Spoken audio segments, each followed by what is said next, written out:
I've known Neal Mankey on and off probably for 30 odd years because we grew up in the same town together. A lot of mutual friends. He's a couple of years older than me, he won't mind me saying, but yeah, we've circled around and known each other for a long while. And we even worked together for a year or two in an executive search firm. But what I've seen from Neal over the last couple of years has fascinated me because he's completely transformed his life. And he's transformed his life off the back of a diagnosis of ADHD. I always remember him fondly as the guy who used to take naps on the sofa in the kitchen after lunch every day. And obviously that was part of him managing whatever he was dealing with at the time. He was always a good colleague, always a good relationship builder. But I just got this sense from the charity work he's been doing that this diagnosis has really helped take his career to another level. And it all comes back to him one day watching the One Show with somebody who had ADHD on it, thinking, there's a lot that's ringing true here, going off and doing his own investigation work and getting the diagnosis he needed to unblock the potential in his career and in his life. So we invited him on the podcast today to see whether what his journey involves might actually inspire other people. We hope that somebody listens and has their One Show moment and goes off and gets the help that they need for their career, because you know, the importance of neurodiverse environments and inclusive cultures can't be understated. And it starts with self-awareness and getting the input that you need. So without further ado, welcome back to the Executive Career Jump podcast. This is Neal Mankey, and let's get to work. You're listening to the Career Jump podcast. Insights, interviews, and success stories to inspire and give you the edge when you make your next career jump. Hosted by your career concierge, Andrew MacAskill.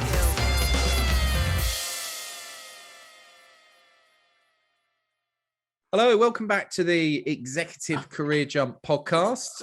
I'm your host and career concierge, Andrew MacAskill. And I'm joined today by my old mate, Neal Mankey. How you doing, Neal? I'm good, thank you, mate. Good. Well, thanks for freeing up some time to come and talk to us. So full disclosure, Neal and I have known each other for actually quite a long time. We grew up in the same area and we had a short period of time where our careers crossed over and we worked together as well. But watching from afar, what we've seen is that Neal's been on quite an interesting journey since we were last working together. And he's very kindly offered to come and share some of that journey today. But for people that aren't currently connected with you or following you, just frame it for us, Neal. Tell us a little bit about your background and the work that you do now.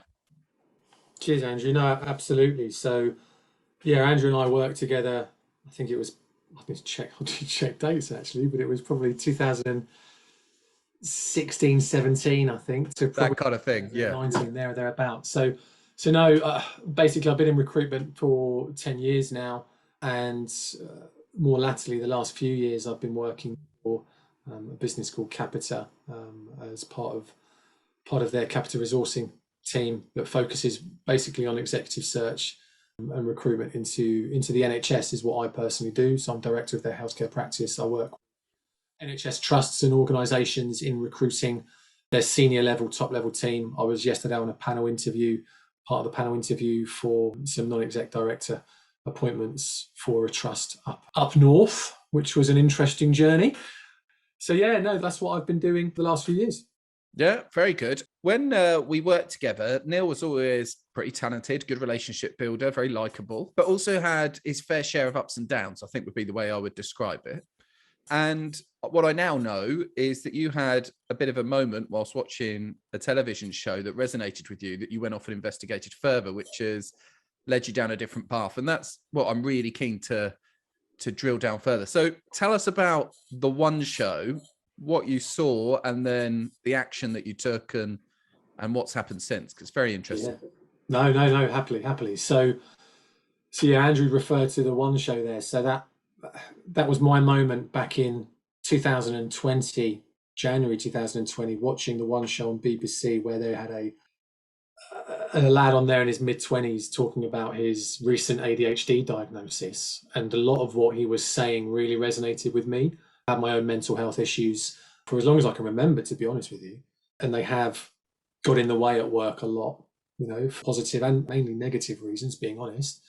And then seeing this program, Andrew, really resonated. It hit the spot. So it made me do my own research. jump online, jump on Google, and have a look at the real traits of attention deficit hyperactivity disorder in adults. And that basically led me to want to get a diagnosis, because I just wanted some answers to why I struggled.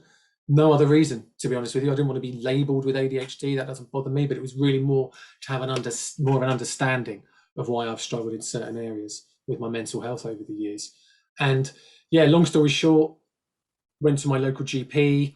Sadly, the NHS pathway for ADHD diagnosis is quite laborious. And in my area, it's around 2.5 years. And having high impatience, I thought, sod that. So I ended up going privately, and I went and saw a specialist in Harley Street, specialist clinic in Harley Street, where I was diagnosed with major depressive disorder, comorbid with ADHD of the combined type. And I've spoken to people since through the charity work that I'm doing with an ADHD charity who have gone through similar journeys as myself, who have they've struggled to come to terms with their diagnosis. Whereas me, it was the complete polar opposite. I remember leaving the clinic and just my shoulders, it was just like a massive weight had come off. I finally had some answers, and I just felt not free, but a level of understanding that I could now start to work with it as opposed to work against it, which is what I now know I've been doing for the vast majority of my kind of professional life, to be honest with you. So yeah, it was great, to be honest. Amazing. I love the fact that was the reaction and the impact that had on you. What was it in terms of the symptoms that the guy in his 20s was describing on the one show that resonated? What kind of things was he talking about? Well, anxiety and depression are very much part of ADHD, but also there's other things in terms of impatience, talking out of turn, interrupting and coming across as rude, because if you've got ADHD, one of the main traits is, when something comes into your head, you want to say it straight away. Because if you wait to have to say it, you'll forget it, because retaining information is really, really difficult for the majority of people with ADHD. Irritability, being very, very, very, very high level of impatience, as I said, is a major trait. When I talk to people about ADHD that haven't necessarily got it, that are interested in finding out more, a lot of them are like, oh yeah, I've had that, or I've had that. And it's like, that's cool. But when you have 70 to 80% of these traits all at the same time, that's where you struggle. And in a working environment, people with ADHD can offer what we call hyperfocus. So if I'm given a project to work on, so long as it's something that I'm interested in, then you will get the best from that in terms of the detail and that hyperfocus from that end to end. It's one of the traits is really lack of interest, and being able to really work on things, whether that's professionally or personally, that you're not interested in. Listening is really difficult. I remember meetings we've had, as in, when we worked together collectively, had meetings. I can even remember now times where I was struggling to really focus, sleep, and just really, really finding it hard to tune in. There's quite a few. Well, I remember you famously used to have a meditate stroke nap on the sofa, didn't you? Yeah, quite famously. I guess that was pre-diagnosis. That was, one of the coping mechanisms that you built up, was it? Do you know what? Looking back at it now, and there's things like that, and I'll be honest with you, Andrew, I've thought about that, because at the time now, I thought people must have thought I was a right lazy git with no focus on getting out there and being like a dog with a bone. But given everything that's happened with COVID and the fact that, I was commuting to London, so doing a 4-hour round trip a day, my choice, no one else's. I knew that was the plan if I was to move to London in terms of work, which I did. COVID has been terrible and has obviously hit an awful lot of people in a negative way. I try and take positives out as many experiences as we can, and working from home for me personally and having that flexibility that's now brought into the corporate world has been really, really beneficial for me to be able to close the door, 0 distractions. So think Capita head office, open plan office, hot desking, you never know where you're going to sit. All these things are really, really not that good for people with ADHD, because you get distracted easily. I can hear 4 or 5 different conversations going on at any one time when I'm in the office. So if I need quiet time to be able to deliver what it is I'm working on without any distractions, being in that office does not help me unless there's a quiet area, which is a discussion that the business and the group are actually looking at implementing more quiet areas for people that are neurodivergent, as an example. So yeah, no, in answer to your question, I think it's, I do look at it back now and think that's probably a way that I coped, because I did need to switch off and have half an hour to an hour away from a screen and a buzz of activity going on up there to be able to just chill down and then go again. Yeah, reset a little bit, absolutely. And how have Capita and your colleagues and your bosses and things reacted to the diagnosis? How open have you been with them, and what has their response been? I was apprehensive at first because I was only 3 months into the job. I always got on well with my MD, although he's a Tottenham fan, but can't have everything. So I remember telling Gavin, and his response was very much, look, I know nothing about ADHD. I know nothing about neurodiversity. You're a good guy. I can see you working hard. What do you need from me? How can I help you thrive? How can I help you be inclusive? And work in an environment that offers that inclusivity, blah, blah, blah. So one of the first things he did is he signed me off probation straight away. So I still had 3 months to go because I was creating and causing a lot of my own anxiety. I don't necessarily need pressure from people that I work with to hit targets, because that's my job. And if I'm not doing that, I'll feel the brunt of that myself, through self-pressure that I put on myself. But signed me off probation, which was great. What I've been doing as a result of that is trying to understand what Capita is a group. So I work for a company called Veredus, which are Capita owned, and we do that exec search piece, but we sit within that Capita organization. So I've taken it upon myself to really understand what the business are doing to embrace neurodiversity and ADHD, obviously a particular focus, which has meant I've been invited, and I'm now part of the committee. I'm a committee member for the Capita Ability Network. So there's 7 of us on the committee who all have a disability, whether it's visible or invisible of some kind. And what we are doing is we are ensuring that we're working out ways in which Capita can ensure that they have a process, both bringing people in that are neurodivergent and encouraging applications from people that have a disability as well as neurodivergent, but we call it an ability, hence Capita Ability Network, so to say. But also how we can then ensure that the business offers an inclusive workplace for people with a disability of any kind. Well, I definitely think the interviewing and assessment part of that's super interesting, because, taking somebody who has an autism ability, for example, and putting them through a traditional competency-based interview is not going to go well. And I like the fact you're calling it the Ability Network, because as we all know, there's a yin to the yang of all these things. And quite often there's some superpowers in there, whether that's hyperfocus or the ability to assimilate a lot of information. But I think from a neurodiversity point of view, the more we can make assessments actually more reflective of the job itself, rather than just the normal BS of you and I sat opposite a table and both lying to each other and trying to, me over-egging the job and you over-egging yourself, which is a waste of time really for both parties. Surely that's got to be better and open up a load of new talent pools you might have missed. 100%. But the challenge is getting people to be open about whether they're neurodivergent or if they have an invisible disability in their application. Because not everyone's as forthcoming, not everyone's as confident, I guess, to discuss that, especially when it comes to, applying for a new role. I think what I'm seeing with the work we're doing internally at Capita at group level, and the work that I'm doing as ambassador for ADHD UK is, with ADHD UK, we're talking to a lot of businesses around their neurodiversity agenda. How do they embrace neurodiversity? In particular, obviously, our focus is ADHD because we're an ADHD charity.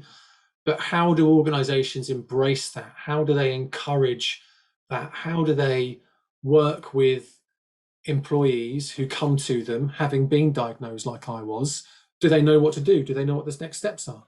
And the answers a lot of the time are, we don't know enough.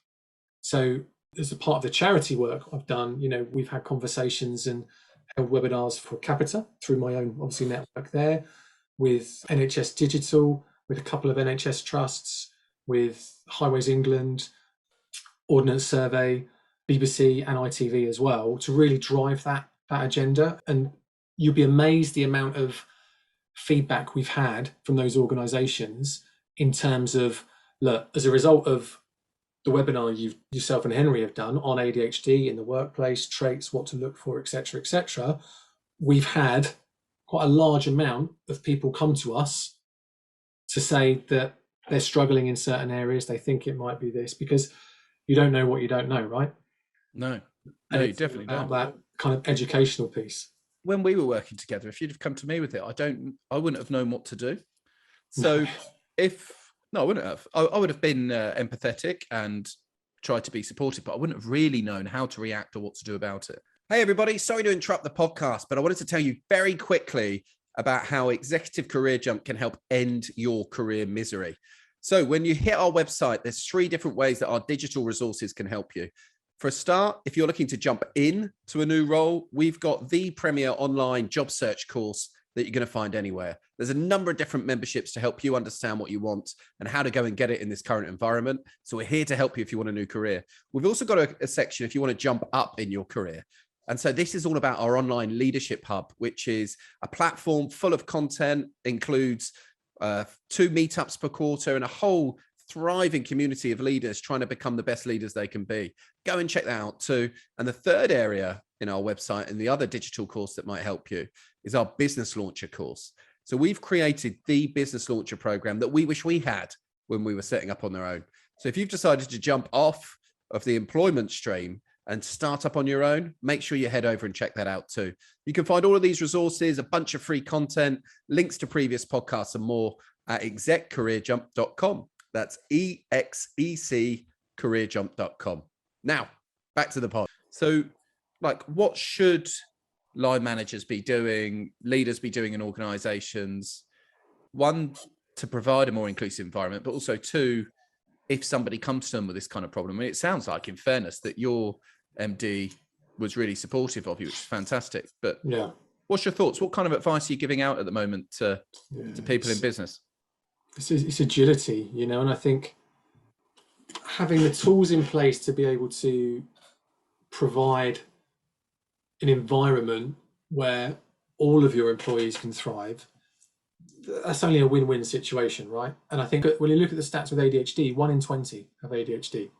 So if you've got an organization of X amount, you're going to find that there's a high probability that there's going to be people there. So for me, what's been visible from the companies that we're speaking to that are starting to embrace it, the sort of things that they're implementing is that openness to learn, the openness to want to talk about it and create an environment where it's seen as being okay to talk about challenges, whether it's neurodiverse or not, whether it's just mental health, or whether it's any challenges you're having, whether it's having a hard time at home or whatever it is, but it's creating an environment where your employees have got the confidence to be able to speak to your line manager. I've had conversations with people that have not got that confidence at all. And it's not so much they haven't got the confidence to talk about it, they haven't got the confidence to speak to their line manager about it because they don't think he or she knows what to do, or they don't feel that they are a good line manager when it comes to having that sympathetic, empathetic understanding and, I guess, emotional intelligence as such, And I think that's where a lot of problems lie with a lot of these organizations. Managers are in place based on, what they might have achieved previously in terms of their work, but less about what they've created in terms of that kind of team ethic and inclusivity and ensuring that everyone feels valued. Well, we see that in sales and recruitment all the time, right? Yeah, exactly. A lot of people get promoted into leadership off the back of their billing numbers, but actually they might have been a good biller because they were, really selfish and individual focused, which is, fair play to them. But 9 times out of 10, from my experience, it's the latter as well. Yeah, which is perfect for doing the sales job, but not perfect for doing the leadership job. And I think with that as well, you'd find leadership and selling leadership's completely different to just being able to do your day-to-day in terms of sales. Because you know, if you're not prepared to get your hands dirty and do, in my opinion anyway, if you're not prepared to do what you're expecting your employees to do, then, you know, being a good leader is showing that you can lead by example, you're part of the team, you know, you can have that open dialogue, and you need to be approachable and really, for me, create and have an inclusive environment where everyone feels valued, because we're all different. We all have our own challenges. We've all had our own traumas. We all need a little stroke every now and again, I guess, but not easy. No, it's not easy at all. So to summarize, like, what effect has it had on your life, getting this diagnosis, being able to be open about it, and now trying to help, you know, spread the word and get involved with charities and things alongside your day job? Like, how do you feel about it all now? Yeah, I think it's one big thing for me. So my relationship with alcohol it's not had to change, but I think I've made it change because, like a lot of people my age, a lot of my mates, you know, we drink a lot, and I think with lockdown as well, that just accentuated a lot of that.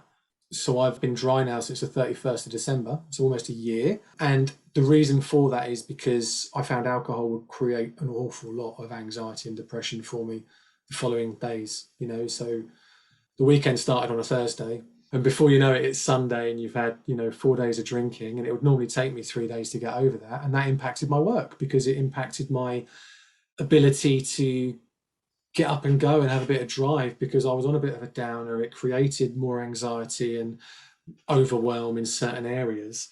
And alcohol is a depressant, right? That's a fact, whether we like it or not. So having taken that out of my life, I don't think it's rocket science that this last year in work I've thrived. I don't think it's rocket science that it's enabled me to focus on other things like, you know, being a committee member for the Ability Network, which I would never have thought I could have done. Having time to be ambassador for charity, that's nothing I would never have thought that, because I wouldn't have had the confidence and the self-belief, Andrew, to be honest with you. And from taking booze out of the equation, for me, having ADHD and already suffering with anxiety and depression as part of that, it's been a game changer. Has it been easy? No, it hasn't at all. Luckily, I found some good alcohol-free beers. Not as many as I'd like, but that has helped. But I guess it's enabled me to really look at what's important for me at this stage of my life anyway. And the impact it's had in work has been, as I say, it's been brilliant. The impact it's had in terms of my personal life as well, it's made me, I guess, be more present with those closest to me, which are my children and my other half, and my dog. The dog was never an issue, to be fair. She never answered back. But yeah, it's been a real game changer, but for all the right reasons. There's still challenges, and we all have challenges, let's be frank. There's still a lot of learning going on around the ADHD piece, and I guess what's important for me as well at this stage in life, because a lot of my day-to-day, without going off on a tangent, forgive me, a lot of my immediate mates and stuff, you know, what we do in terms of socializing revolves around getting together, having some beers and a bite to eat, and, you know, you get off and do it again, and that was almost a weekly occurrence. And I have taken myself out of that environment, and I need to now learn how to still be okay in that environment with friends when they are doing that, and just know when it's my turn to, you know, slope off after pint number 4 or 5 when they start talking rubbish. But no, it's had a really positive effect, mate. It's had a really positive effect, but it's still learning. As I said to you earlier, I can now work with, knowing I have ADHD, I can work with it as opposed to work against it, which is technically, I think, what I've been doing for the last 20 odd years. Yeah, and self-medicating by the sounds of it to some extent, because you didn't have the clarity. Yeah, I think booze is, you know, often used as a self-medicator to whatever might be going on for a lot of people. I think we all do. You know, I think, like I said, I keep saying, you know, we've all got our own trials and tribulations and our own story to tell. And I completely get it. I completely understand. I've been trying to kick the booze. And if you remember from my working days, I'd have, you know, 4 weeks off and then go back on it, and then a couple of months off. I've been trying to actually do it since 2017. Yeah. Through one way, shape or form. Yeah, but it's all part of the same thing, right? Because you spoke about hyperfocus earlier. If you're hyper-focused in the pub, you're not just having 3 beers and going home, are you? You're hyper-focused. You're having 13 rather than 3. That's the point. It's it's all part of the same makeup. But well, look, from a personal perspective, I'm absolutely delighted for you, mate. I think I was so pleased when you reached out and started to share a bit more about your story and what had happened since we were working together a few years ago. And I think, definitely the stuff that you're doing to encourage people to bring themselves to work and to be more open on these topics is tremendous. So keep it up, and anything we can do to support, let us know. Just while we've got you as well, a lot of our listeners are, I guess, in career transition and are job seekers of some type. You've obviously got a decade's experience in recruitment and executive search. What advice would you give to them in terms of what good candidate skills and behaviors look like in the modern job search environment? What do you look for as a headhunter from people? I think I'm probably going to state the obvious here, but I think honesty. So, just be honest about your own journey. Be honest about why you're looking. I look for people who've got a real energy and focus and passion when it comes to, why you want this role. I think even more so with what I'm doing in the NHS at the moment, and I think they've been put on the map a bit more, as in the organisation, given COVID and what have you. But it's really understanding, why you're applying, what your motivations, what really drives you to want this job. I think authenticity is key. One thing you actually taught, well, you taught me many things, Andy, but one of the things that I've taken away from it as well, I remember you saying a few years ago now, which is probably ahead of its time, that people hire people based on skills and experience, but they fire them attitude and behavior. And I think that's really, really, really relevant now, even more so, because you can teach skills and experience, but you can't teach someone not to be a plonker. And it's all about values. A lot of what we do is values driven. A lot of what I do in life now as well is starting to try and live out the values that I've always felt were important, but haven't always necessarily followed for varying reasons. And I think when it comes to, job hunting, I think it's just being true to yourself, having some tenacity. It's quite a tough environment out there from my experience in terms of, getting good people on board is never straightforward.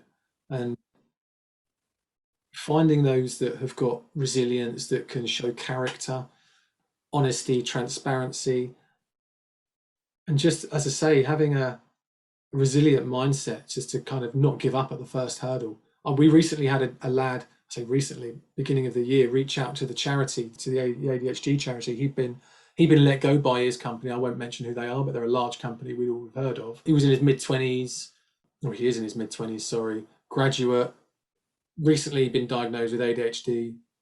He's been diagnosed, he's had Asperger's since childhood, and he was let go by his company. And he believes it's because they didn't offer him enough support and they didn't understand the level of support that he needed.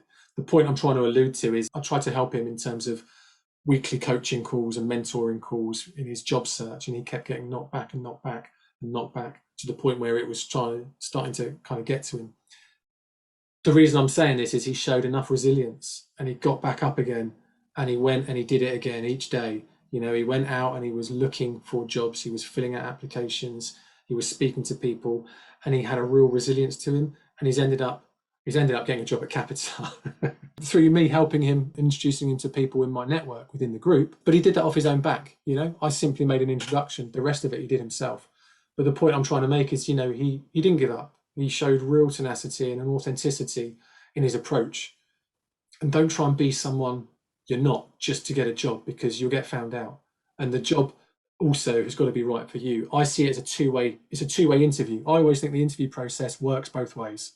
Because yes, you might want a job and you might need a job, and depending on what challenges you are having, and if it is like, well, I need a job regardless of whether I'm going to hate it to make the bills, pay the bills, I get that. But if you're going to take a job and you know that they don't necessarily have the same value set as you do, and there's no synergy, then the chances are it probably won't end well at some point. That's exactly right. And that goes on both sides. As you said, it is a two-way process. And I think companies should be very honest about what the job actually is and what the environment is, rather than painting some over positive picture when that's not what the candidate's walking into, because that's a setup for disaster as well, isn't it? I love your point about being able to explain why you want the role as well. Whenever we're doing interview coaching with people, we find that people really struggle with that or haven't put as much thought into that as they should. And so great that you've reinforced that for us and that you look at that. If somebody's listening to this and wants to reach out to you for you to help them with their executive search or to network around the ADHD topic or for whatever it might be, what's the best way for them to get in touch? It's LinkedIn, buddy. Pretty sure there's only one Neal Mankey on LinkedIn spelled on my way. Sounds like a football terrace song there. There's only one Neal Mankey. Luckily for the world, there is only one Neal Mankey. I can assure you that. But yeah, no, find me on LinkedIn. No worries. We'll put links to Neal's profile in the notes that go out with the episode. But yeah, there is only one Neal Mankey, and it's really good to talk to the one Neal Mankey I know and to hear, what's happened for you in the last couple of years and the impact you're making. So keep up the great work, mate, and thanks for coming to spend some time with us today. Cheers, Andrew. Cheers. Take care. You've been listening to the Career Jump podcast with Andrew MacAskill. For more resources and information, just head over to the Career Jump website at www.execcareerjump.com to supercharge your job search and start making moves. Let's get to work.